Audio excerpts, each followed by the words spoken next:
front of me is ALCATEL freebie, and let me show you how to activate demo mode on the following device. So first of all, you have to open the settings, then find and select system, and here you will notice developer options. If you cannot see developer options here, it means that you have to unlock them.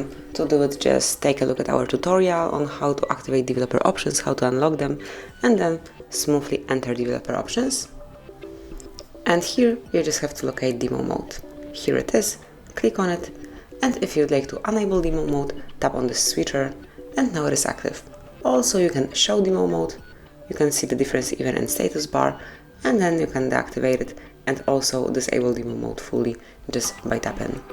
And that will be all. This is it. Thank you for watching. Please subscribe our channel and leave the thumbs up.